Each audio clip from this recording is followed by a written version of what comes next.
다양한 분야의 과학 이슈를 과학 기자의 시각으로 집중 분석하는 사이언스 취재 파일 시간입니다. 네, 오늘은 이혜리 기자와 함께하겠습니다. 어서 오십시오. 안녕하세요. 네, 오늘은 어떤 소식 준비해 오셨나요? 네, 최근 전 세계적으로 탄소 중립이 이제 공통 과제로 떠오르고 있습니다. 탄소 중립은 실질적인 이산화탄소 배출량, 온실가스 배출량을 0으로 만드는 건데요. 네. 오늘 이 시간에는 탄소 중립을 실현하기 위한 각국의 협력과 또 현재 우리나라가 보유하고 있는 탄소 중립 관련 기술들을 소개해보는 시간 갖도록 하겠습니다. 예, 어느새 탄소 중립이 굉장히 친숙한 단어가 됐는데요. 마침 우리나라가 주최하는 탄소 중립 관련 중요한 국제적 행사가 열릴 예정이죠. 네, 그렇습니다. 오는 30일부터 31일까지 화상으로 2021 P4G 서울 녹색 미래 정상회의가 열립니다. 네. 이 P4G는 녹색 성장과 글로벌 목표 2030을 위한 연대를 뜻하는 말인데요. 기후변화에 대응하고 지속 가능한 발전 목표를 달성하려는 이 세계적인 협의체입니다. 이번 정상회의는 연대 회원국이 2년마다 번갈아 여는 것이고요. 이 정부 기관과 기업, 또 시민사회 등이 참여해서 기후변화에 대응하고 탄소 중립을 실현할 방안을 논의합니다. 네, 이번 회의는 특히 우리나라가 주최하는 최초의 다자환경 정상회의이기도 해서 더 의미가 큰 것 같은데요. 또 이번 회의가 전 세계의 주목을 받는 특별한 이유가 있다고요? 네, 맞습니다. 2015년에 채택된 파리 기후협약에 따라서 지난해 말 세계 각국은 2030, 2030년까지 온실가스 감축 목표를 국제사회에 공식 제출했는데요.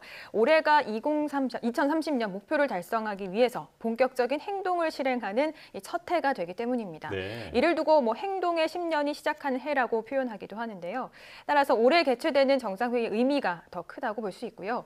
개최국인 우리나라 입장에서는 이번 회의를 통해서 기후 대응 선도 국가로서 큰 역할을 할 수 있을 것으로 또 기대가 됩니다. 네. 뿐만 아니라 정부가 추진 중인 2050 탄소 중립 정책도 보다 탄력을 받을 수 있을 것으로 보입니다. 잠시 대통령의 말 직접 들어보시겠습니다. 정부는 올해를 대한민국 탄소 중립 원전으로 삼겠습니다. 저탄소 경제 전환은 단순한 친환경 정책이 아닙니다. 새로운 기술과 새로운 산업을 일으키고 많은 일자리를 만들어내는 엄청난 기회가 될 것입니다. 이달 말 우리나라에서 개최되는 P4G 정상회의는 기후변화 대응을 위한 국제사회의 협력을 강화하면서 우리의 주도적 역할을 보여줄 수 있는 좋은 기회입니다. 책임 있는 중견국가로서 대한민국의 위상을 높이는 계기로 만들겠습니다. 탄소 중립은 이제 피할 수 없는 시대적인 과제가 됐다는 생각이 드는데요. 그런데 탄소 중립을 실현하려면 역시나 과학의 역할이 굉장히 중요하잖아요. 우리나라도 관련 기술 개발에 적극적으로 나서고 있죠. 네, 그렇습니다. 이 온실가스로 대표되는 이산화탄소를 줄이기 위한 관련 기술들이 활발히 개발되고 있는데요. 이산화탄소 저감 기술은 크게 세 가지 정도로 나눠볼 수 있습니다. 네. 일단은 다양한 산업 공정에서 배출되는 이산화탄소를 포집하는 기술이 있고요. 두 번째로는 이 포집된 이산화탄소를 저장하는 기술이 있습니다. 끝으로 이 모은 이산화탄소를 또 다른 물질로 변환해서 재사용하는 활용 기술이 있는데요. 이 세 가지 단계 가운데 가장 좀 고부가 가치가 높은 기술이라고 할 수 있는 활용 기술이 특히 주목을 받고 있습니다. 예. 세 번째로 언급하셨던 활용 기술은 이산화탄소를 다른 물질로 바꾸는 것이다 이렇게 말씀하셨는데 주로 어떤 물질로 바꿀 수 있나요? 네, 쉽게 말해서 이산화탄소를 여러 산업에서 쓰이는 주요 원재료로 바꾸는 걸 말하는데요. 네. 제가 이제 관련 기술을 개발하는 현장에 최근 다녀왔습니다. 연구팀이 가장 최근에 개발한 기술은 이산화탄소를 석유화학 원료인 나프타로 바꾸는 건데요. 네. 연구팀은 포집한 이산화탄소를 철과 코발트로 만든 촉매와 반응시켜서 더 효과적으로 나프타를 생산하는 데 성공했습니다. 예. 연구팀이 개발한 방식은 기존 기술보다 나프타 생산성을 40% 가까이 높일 수가 있고요. 게다가 상대적으로 낮은 온도에서도 생산이 가능해서 에너지 효율도 크게 높이고 또 이산화탄소 저감 효과도 얻을 수 있을 것으로 기대됩니다. 연구진의 이야기 직접 들어보시겠습니다. 하루에 5kg의 합성 납사와 합성 연료를 생산할 수 있는 파일럿 플랜트, 조그만 파일럿 플랜트입니다. 파일럿 플랜트를 개발하고 운전하고 있습니다. 수요 기업체와 같이 협력해서 1년에 20톤 정도의 합성 납사와 합성 연료를 생산할 수 있는 좀 더 큰 규모의 파일럿 플랜트를 개발할 예정입니다.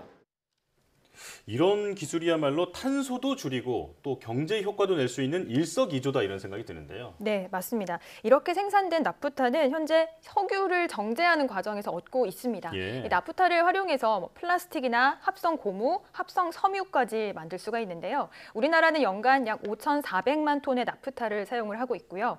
이 과정에서 약 6,100만 톤의 온실가스를 배출하고 있습니다. 예.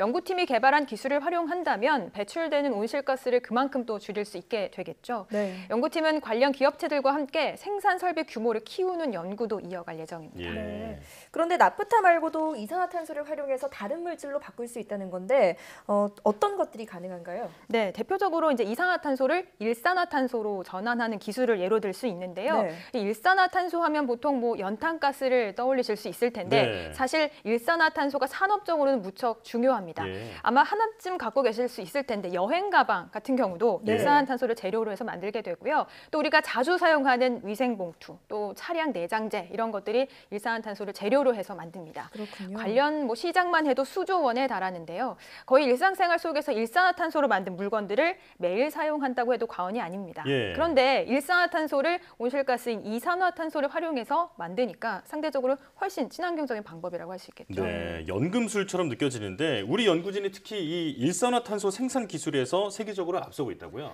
네, 맞습니다. 연구팀이 개발한 기술은 기존 방식과 달리 생산 과정에서 석탄 등이 사용되지 않는 한층 더 친환경적인 기술이라고 할 수 있는데요.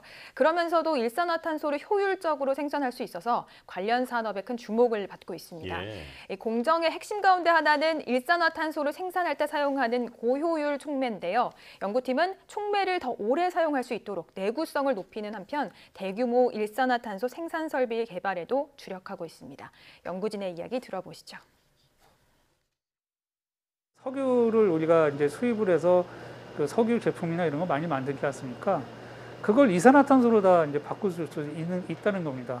그런 의미에서 보면은 이제 석유 제품, 석유를 그만큼 덜 쓰는 거고, 또 탄소 순환의 의미도 있고, 결국에는 탄소 중립에 기여할 수 있는 기술이라서 활용 기술이 매우 중요하다고 생각을 합니다. 네. 자, 오늘 탄소 중립과 관련한 여러 가지 다양한 기술에 대해 알아봤는데요. 무엇보다 앞으로가 더 기대되는 기술이다 이런 생각이 듭니다.